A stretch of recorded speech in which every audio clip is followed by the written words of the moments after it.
Hello, my name is Carrie Brown and I am with the Central Mississippi Regional Library System. Today I'm going to be reading to you chapters 3 and 4 of Calendar Mysteries, November Night. Written by Ron Roy, illustrated by John Stephen Gurney, published by Random House, New York.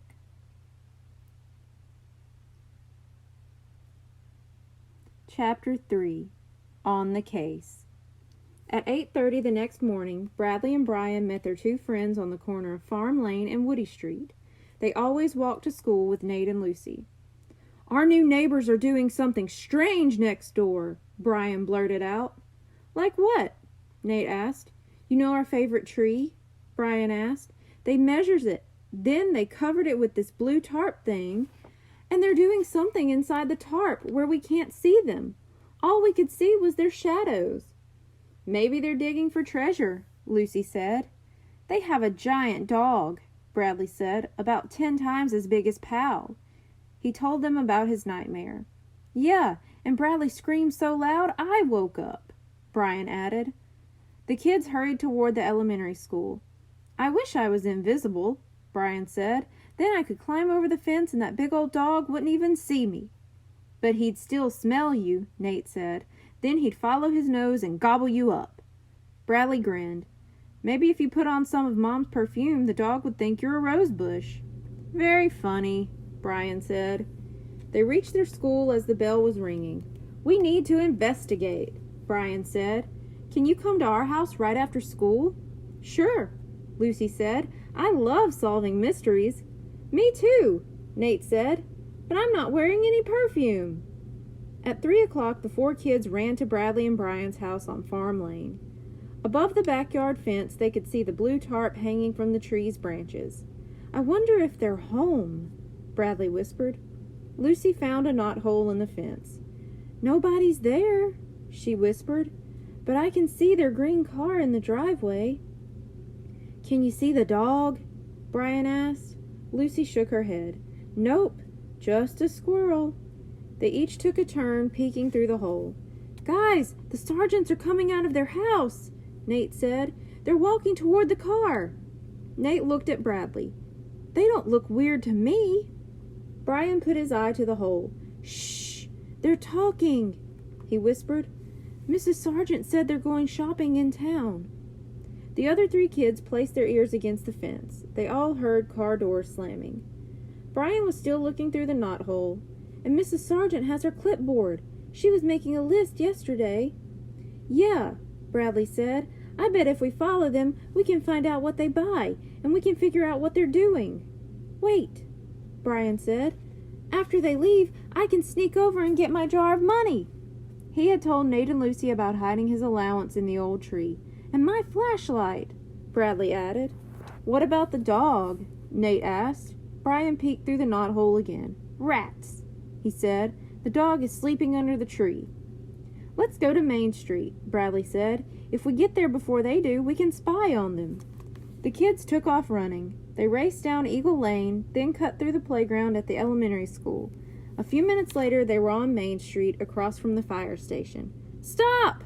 I have a pain in my side from running," Nate said. He bent over and held his side. "There they are," Bradley said. The neighbor's green car was at the stop sign on Silver Circle. Then it turned onto Main Street. Bradley could see Mr. Sargent driving. Mrs. Sargent sat next to him. The car pulled into the supermarket parking lot. The kids crossed Main Street and ran to the back of the fire station. Its parking lot was next to the supermarket lot. The kids arrived just in time to see the green car turn into a space and stop. "Are they going grocery shopping?" Nate asked. Bradley, Brian, Nate, and Lucy were hiding behind a row of bushes. They watched Mr. and Mrs. Sargent leave their car and head to the rear of the supermarket. She was carrying the clipboard. "They might be going to that little hardware store inside the supermarket," Brian said. "Should we follow them?" Bradley asked. "They'll spot us if we do," Brian said. "They must have seen us next door." "I can go in," Lucy said. "They don't know me." "Come with me, Nate." "Good idea," Bradley said. "Find out what they buy." He and Brian watched Lucy and Nate scoot between some cars. They slipped into the supermarket's back door 2 minutes behind Mr. and Mrs. Sargent. "I'll be right back," Bradley told Brian. He ran to the neighbor's car and peeked into the back. He saw an old blanket, a bunch of tools, and a map of Florida. "Bradley, come on!" Brian called. Bradley ran back to his brother. Mr. and Mrs. Sargent came out carrying bags. They headed right for their car. Their bags were lumpy. They looked heavy. Just then, Nate and Lucy ran up to the twins. "We got it," Lucy said. "Got what?" Brian asked. "This," Lucy said. She held out a receipt. "I saw Mr. Sargent drop this into the trash, so I grabbed it." The 4 kids huddled together and read what was on the receipt. Rope, 20 feet. Wire, 10 feet. Aluminum, 1 roll. Axe, paint.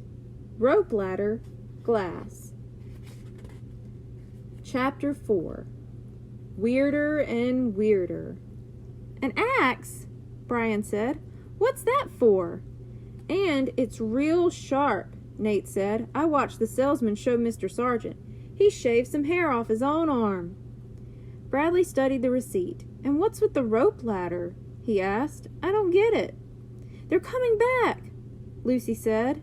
Mr. and Mrs. Sargent walked past the kids' hiding spot. Now they weren't carrying anything except the clipboard. "They must have put the stuff in their car," Bradley said. "Where are they going now?" Nate asked. "Let's follow them," Brian said. The 4 kids fell in behind Mr. and Mrs. Sargent. The couple walked into the gas station, and the kids hid behind some bushes.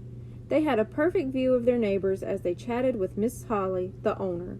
They watched Mr. Holly pull something off the shelf and hand it to Mr. Sargent. "What is it?"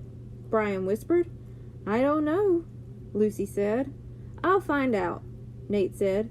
He dashed up to a window. Nate was only 6 feet away from the Sargents and Mr. Holly. A minute later, he came racing back. "It's some kind of motor," he said. "He's telling them how it runs." "An axe and a rope ladder and a motor," Bradley said. "Very weird." "Watch out, here they come," Lucy said. The 4 spies ducked as the sergeants rolled past them. Mr. Sargent carried a box. The kids followed, tiptoeing and silent. Bradley tried to figure out what the sergeants could be building that needed a motor. A submarine? A car? An airplane?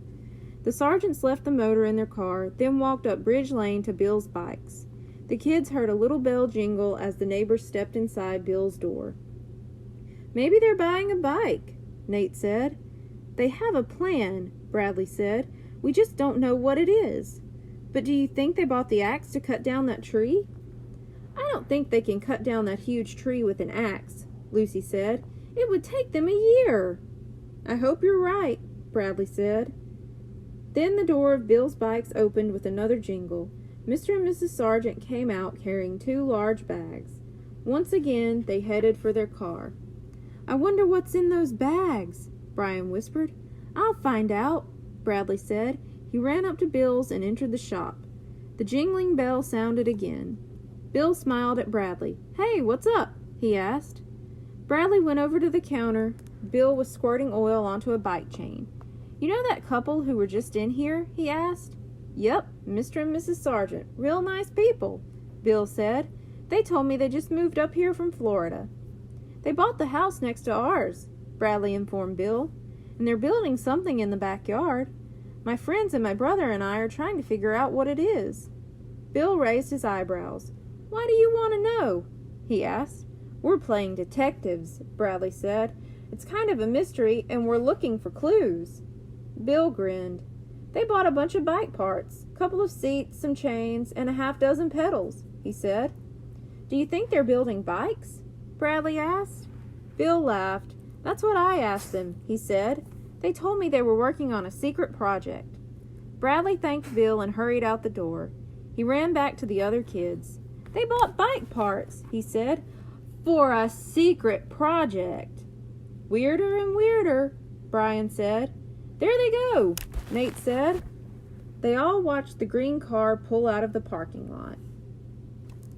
Thank you. Be sure to tune in next week for chapters 5 and 6. Goodbye.